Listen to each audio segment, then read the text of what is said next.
Portanto, é uma conversa sobre como é que é ser modelo em início de carreira.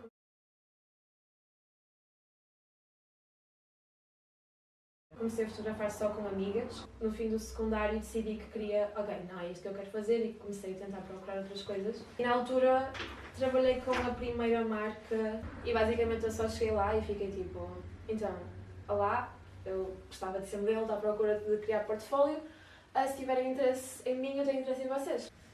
Na altura, como eu estava a começar, não tinha grande experiência, aceitei pagamentos com roupa. Basicamente eu ficava com peças de roupa da loja. Não me recordo se na altura já tinha mandado candidaturas para agências, mas estava enquanto freelancer e na altura comecei também a fotografar com outros fotógrafos. No fim da faculdade, no último ano, tivemos fotografia de moda e eu fiquei bastante interessada nisso, ainda mais na altura, e decidi que tinha-me afastar de design, estou design de moda, e portanto fui para a fotografia. E daí depois comecei a minha carreira de freelance. Porque trabalhei com pessoas muito criativas e muito boas na altura e sinto que nesse contexto tinha muito mais liberdade para criar também à frente da câmara. E comecei a trabalhar com outras marcas, sempre sem qualquer tipo de remuneração.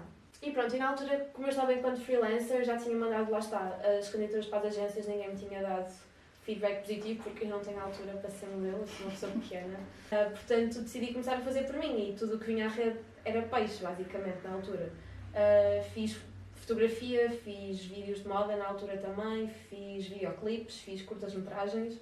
E foi bom, deu-me bastante portfólio, sinto que consegui crescer bastante também com esses fotógrafos, com essas pessoas.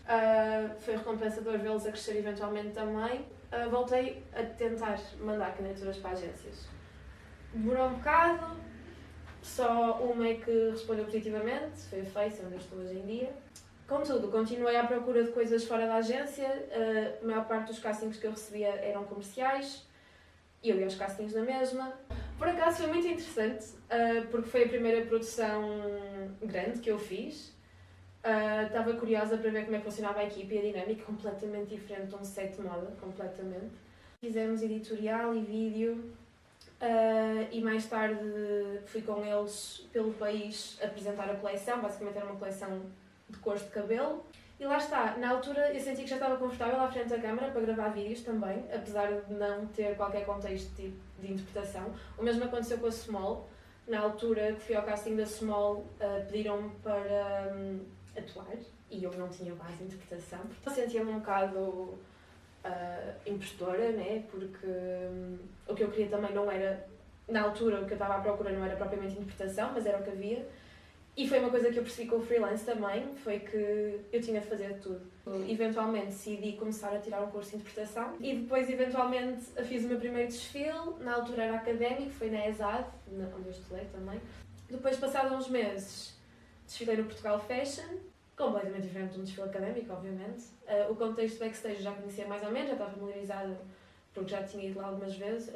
Havia 6 modelos, comigo incluída, que não tinham altura suficiente para passarela. Continuo a sentir que o fator altura, hoje em dia, continua a ser o mais controverso no que diz respeito a desfilar. A indústria da moda, da minha perspectiva, não funciona bem. E isso é uma das coisas que não funciona bem na indústria, estás a ver? O facto de só conseguires ter acesso aos modelos que tu vais usar dias antes. Isso é só tipo uma falácia. É um problema que está intrínseco. É mais fácil haver pessoas com as mesmas medidas para efetivamente melhorar, facilitar o trabalho de quem está a criar as coleções. Como eu comecei como freelancer, eu não tinha uma plataforma, não tinha uma agência para comunicar a minha imagem ao mundo, portanto usava claramente o meu Instagram, a minha conta de Instagram, e sentia também alguma pressão para atender eventos de moda, para fazer contactos. Porque infelizmente também é assim que temos de ir, especialmente em freelance. E às vezes parece que se... Falo agora de experiência pessoal. Parece que se faltar um evento estou a perder oportunidades de trabalho. Eu não sei vender-me, eu não sei vender, não sei vender, tipo, não sei como é que isso se faz. Eu prefiro ir a um evento e falar com as pessoas, e conhecer as pessoas, conhecer o trabalho delas, falar sobre as coleções que estamos a ver, falar sobre o propósito do evento em si, né? Do que ativamente estar à procura de trabalho. Eu sinto que se eu quisesse, e se eu estivesse ativamente à procura de trabalho, e se eu soubesse vender-me, sinto que provavelmente tinha conseguido muito mais trabalhos do que através disso. Como não o faço, também sinto que não tenho. Contudo, dá-te acesso a outras coisas, por exemplo, after parties do Portugal Fashion, que é onde vão estar todos os designers e todos os fotógrafos e todos os modelos e todas as agências e pronto. Dá-te acesso a outras coisas, insere-te cada vez mais na indústria, mas sinto que hoje em dia estar agenciado não é uma necessidade. Tipo, no meu caso em específico, tendo em conta que eu quero moda e não tenho altura suficiente para isso, acabo por ter de fazer quase o mesmo trabalho de procura. Se eu tivesse altura suficiente para passarela e estivesse numa agência, sinto que isso seria um ótimo backup. Tendo em conta que eu não tenho altura suficiente para passarela, para moda, e é o que eu quero, e infelizmente cai nos padrões que não quero, sinto que hoje em dia já consigo olhar para a agência como algo que de facto não é necessário. No início achava bem que sim, por isso é que voltei a tentar candidatar-me e afins. E quando disseram que sim, fiquei super feliz. Estava super ok, agora pelo menos tenho uma linha de apoio.